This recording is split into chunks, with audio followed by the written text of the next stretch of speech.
Olá, estudante. Seja bem-vindo à Universidade Metropolitana de Santos, Núcleo de Educação à Distância, Unimes Virtual. Sou o professor Alexandre, estou acompanhando vocês na disciplina Orçamento Público e Execução Orçamentária e Financeira. Essa disciplina que traz questões do orçamento público, que é a melhor definição para o ajuste entre o recurso disponibilizado e a despesa a ser realizada. Lembrando que a web aula ela tem uma proposta de trazer um pouco mais de conhecimento àquele já disponibilizado no ambiente virtual de aprendizagem, mas também se configura como uma oportunidade para que professor e aluno possam se encontrar no mesmo espaço-tempo, ou seja, nesse espaço virtual, neste tempo pré-agendado.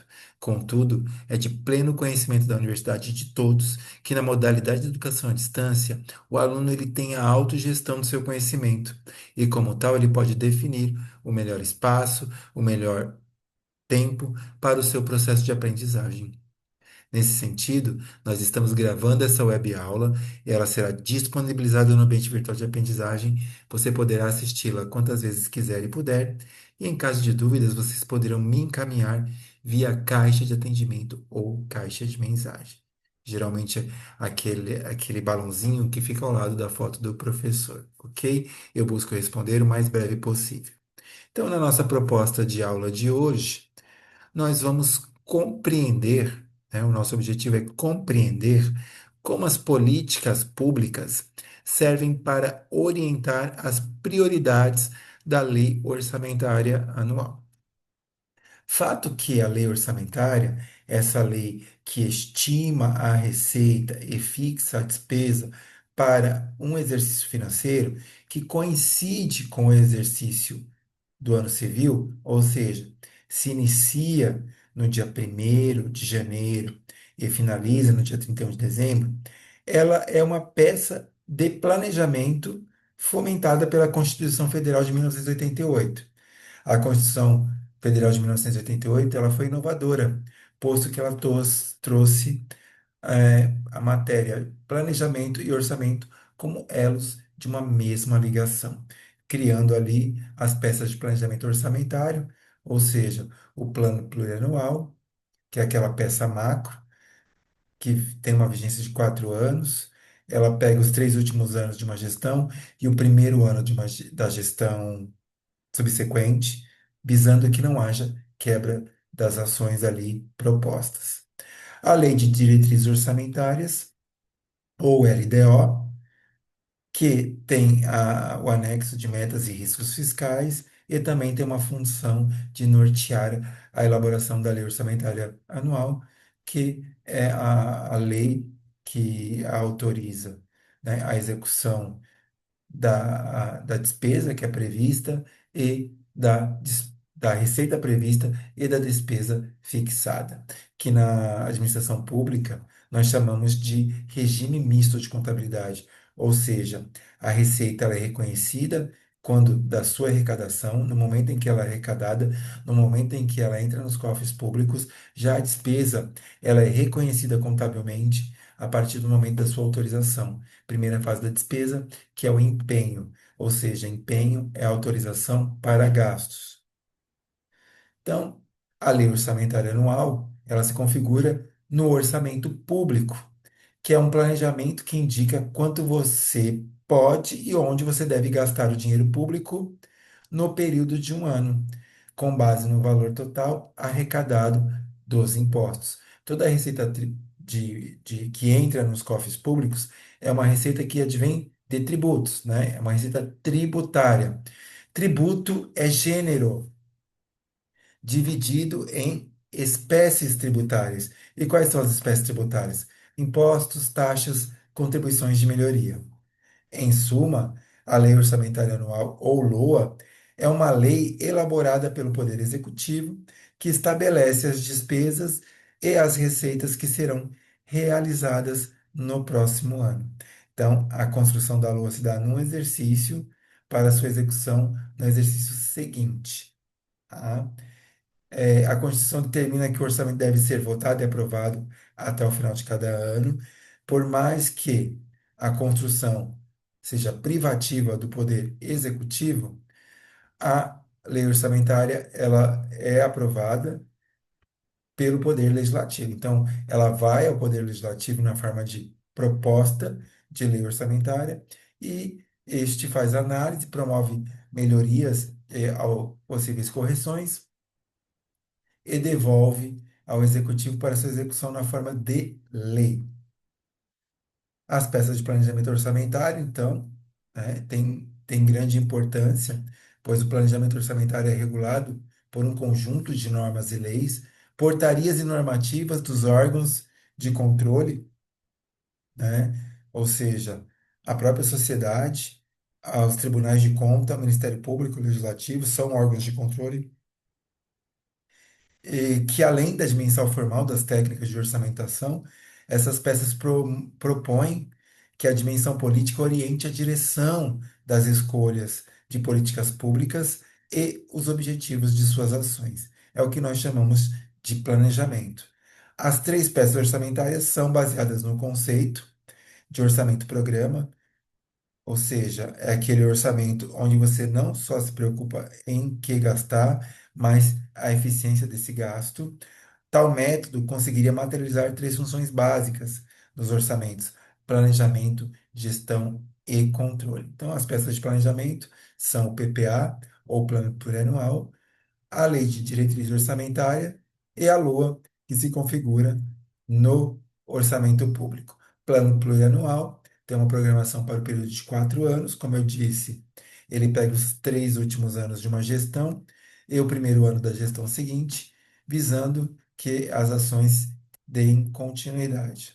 A Lei de Diretrizes Orçamentárias vai definir as metas e os riscos para o ano. Também tem uma função de dar diretriz, né, de orientar a elaboração da Lei Orçamentária Anual, ou LOA, que vai tratar da execução dos recursos públicos e dos gastos durante um exercício financeiro. Então, em suma, se você pegar essa metodologia, nós temos que o plano plurianual ele tem uma função de planejar, a lei de diretrizes orçamentárias tem uma função de orientar, e a LOA, por sua vez, é a própria execução, com a função de executar, todas elas atreladas às políticas públicas e aos programas de governo. Por quê? As políticas públicas, elas visam sanar as necessidades da sociedade.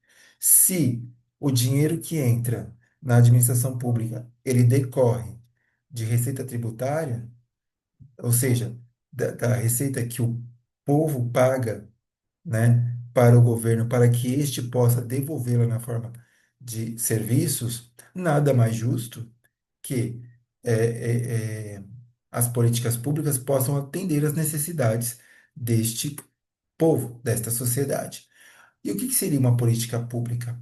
A política pública, geralmente, ela é referida no plural, ou seja, políticas públicas, que é a soma das atividades dos governos que agem diretamente ou por meio de uma delegação, influenciando na vida dos cidadãos. Ou seja, ele tem que atingir o cidadão que é a sua meta, né? Ou seja, a sociedade devolver os recursos pagos pela sociedade na forma de serviços e benfeitorias. De uma forma ainda mais abrangente, pode-se considerar as políticas públicas como o elo, né, que o governo escolhe fazer ou não fazer. Aí é uma questão decisória. Se eu for verificar a política em si, na sua essência, versus políticas públicas, nós temos que a política seria, então, o conjunto de procedimentos que expressam relações de poder e que não tem nada a ver com as políticas públicas. Essa relação de poder entre os membros de uma sociedade e que se destinam à resolução pacífica dos conflitos dos bens públicos.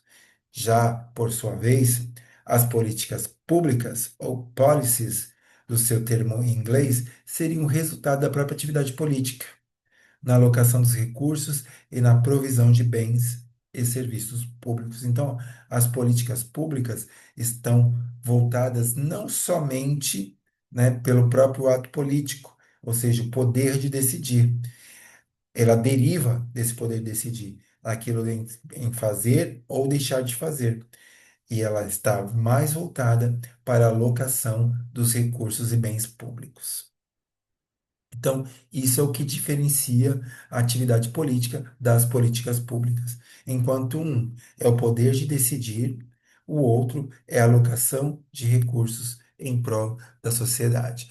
E uma deriva da outra, uma vez que, para eu estabelecer políticas públicas, eu dependo da decisão, né, do gestor maior. Podemos dizer também que é um processo de elaboração de políticas públicas quando estas são concebidas de um processo composto de um conjunto de atividades que visam atender às demandas e interesses da sociedade. Então, toda vez que eu vou estabelecer uma política pública, que eu crio uma agenda de uma política pública, eu tenho que ter um problema, uma dificuldade que eu queira melhorar, né? Então, eu preciso avaliar essa política pública, eu preciso planejá-la, né? Então, eu preciso analisar, né? Verificar como que eu vou implementar essa política pública e buscar resultados. Esses resultados visam atender o quê? As necessidades e interesses da própria sociedade. Senão, não se configura em política pública. Essas atividades constituem-se de sistemas complexos de decisões e ações, tomadas de decisões por parte das autoridades legítimas ou instituições governamentais de acordo com a lei. Essa política pública ela pode envolver diversos atores, né, desde a igreja, a sociedade, os órgãos de classe, né, as associações de bairros. Então, todos esses atores fazem parte da elaboração das políticas públicas.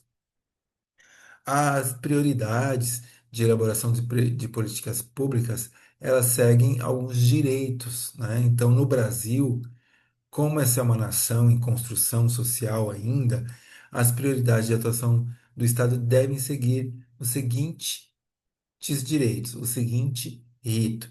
Primeiro deve atingir os direitos civis, buscando o quê? Igualdade de oportunidades e liberdades individuais, que seriam uma prioridade nas políticas públicas. O próprio direito político, né, com a liberdade de expressão, de eleger e ser eleito, que está presente ali na nossa Constituição Federal. Direitos sociais, não tem um cunho também social, com provisão de bens e serviços essenciais à vida e a justiça social. Em linhas gerais, né, essa formulação, ela segue a teoria da pirâmide de Maslow. Por quê? Não há uma regra geral para compreender as necessidades da sociedade. Então, como existe na administração a pirâmide das necessidades de Maslow, esta toma por base, ali em sua essência, para que a gente possa dar as prioridades das políticas públicas, ok? E o que que diz a pirâmide de Maslow? Maslow diz o seguinte: na sua base, eu devo atender às necessidades fisiológicas, que seriam aquelas necessidades prementes, aquilo que eu tenho urgência, como alimentação, moradia, conforto físico, descanso, lazer, etc. São necessidades primárias. Então, as políticas públicas devem realmente ir ao encontro dessas necessidades primárias. Depois, um nível acima, nós temos as necessidades de segurança, ou seja, o amparo legal, a orientação à segurança do trabalho, a estabilidade econômica e da remuneração. Uma linha acima, nós temos uma necessidade afetivo-social, ou seja, uma política pública, ela vai em busca do respeito, da aceitação, da interação e, né, com o nível hierárquico também de respeito. Mais uma linha acima, nós temos a autoestima, ou seja, visando promoção de políticas públicas de reconhecimento e de responsabilidade. E por fim, a autorrealização, que seria aquele ápice, aquilo que é mais difícil, mas que pode ser atingido no caso de uma política pública. Então, por não ter uma base administrativa do próprio governo, utiliza-se a pirâmide das necessidades de Maslow para criar uma política pública que possa atender aí às necessidades da sociedade. E quais são os principais elementos de uma política pública? Então, o primeiro elemento é permitir distinguir o que o governo faz e o que o governo pretende fazer. Tá? Então, é uma questão de decisão, que é como eu expliquei para vocês, a diferença política, que é o poder de decidir, da políticas públicas, que é a alocação de recursos para atender uma necessidade da sociedade. Ela envolve vários atores e níveis de decisão. Embora seja materializada pelos governos, ela não se restringe a ele, já que os atores informais também são importantes, como eu disse. É muito importante a participação de toda a sociedade, da igreja, das associações de bairro, né, dos órgãos de classe, né, fomentando ali as políticas públicas. Ela deve ser abrangente, ou seja, ela deve atingir o maior número de pessoas da sociedade. É uma ação intencional, ou seja, ela tem um objetivo, ela visa atender e sanar uma necessidade do, da sociedade. Essa necessidade, ela é estudada, ela é analisada e avaliada, e ela deve ir ao encontro dessa necessidade. Embora uma política pública ela tenha impacto a curto prazo, ela é pensada para ser estabelecida em longo prazo. Então, a política pública ela é constantemente reavaliada e, em caso de necessidade de adequações, ela deve ser implementada. Ela envolve processos subsequentes após a sua decisão e propositura, porque ela implica também na implementação da execução e avaliação. Então, a partir do momento que você planeja uma política pública, tudo pode ser alterado quando da sua execução, porque aí ela está em frente com a realidade. E aí você deve promover o quê? As correções. E essa variação é constante. Sempre que for necessário, é necessário também ver o seu andamento para promover essas correções. E os atores dessa política pública podem ser dos mais diversos, né? Então, temos aqui os partidos políticos, os próprios políticos, as associações de classe, as empresas privadas, os agentes políticos, os pesquisadores, os intelectuais, a mídia, grupos religiosos, organizações não governamentais, funcionários públicos, etc. Então, vejam quantas pessoas, quantos atores estão envolvidos nessa política pública, seja fiscalizando, seja eh, solicitando ao governo que ele olhe para uma determinada necessidade da sociedade. Então, essa é uma função dos atores políticos fomentando na política pública. E nós temos as arenas decisórias também. São as arenas que têm o poder de política, né? Lembra, eu disse que a política é a ação, né? É o poder decisório. As políticas públicas são as alocações dos recursos, né, para atender às necessidades da sociedade. Então, se você for definir política e políticas públicas, elas se distanciam, mas uma deriva da outra. Então, uma política pública, ou seja, a implementação de recursos para atender às necessidades, ela depende de uma atividade política, que é um poder de decidir em fazer ou não fazer. E quem são essas arenas decisórias? Nós temos os poderes, né? Os poderes executivo, o legislativo e o judiciário. Nós temos os conselhos, né, e as conferências, nós temos as câmaras e assembleias, nós temos o Ministério Público, que são os órgãos, né, externos, o Ministério Público, a Secretaria de Governo, a comunidade, entre outros, né, os tribunais de contas. Então, são as arenas que influenciam na realização dessa política pública. E são muito importantes, não somente na implementação, mas também na fiscalização. Então, este ciclo de políticas públicas, ele se inicia, então, com a própria identificação do problema. Não existe política pública que não atenda a um problema ou uma necessidade da sociedade. E aí é realizada a inclusão dessa problemática numa agenda pública, né? São pensadas ações e possíveis soluções para essas problemas, e aí passa para o setor de decisão, que, né, decide realizar. Decidindo-se realizar, começa-se o planejamento da execução, a implementação da política pública, que deve ser monitorada e avaliada e, né, ajustada sempre que necessário. Então, se torna esse ciclo de políticas públicas. E esse ciclo de política pública, então, envolve o quê? A identificação do problema, como eu disse a vocês, que é o ingresso de uma demanda na agenda pública. A formulação de alternativas é o momento em que se pensa o que eu posso fazer, né? E também são elaboradas e negociadas as possíveis alternativas de ações para enfrentamento do problema, tomada de decisão, que aí já envolve o poder de política, formulação da política praticamente dita, como eu disse, a eleição de uma alternativa e também da solução que se converte na política pública legítima, a implementação da decisão tomada, ou seja, a execução dessas ações, e o término da ação se dá com monitoramento e avaliação dos resultados dessa ação que visa atender à necessidade da sociedade, tá? Os instrumentos podem se dar por meio de planos, por meio de programas, por meio de ações e atividades, como é o caso do Bolsa Família, do Minha Casa Minha Vida, né?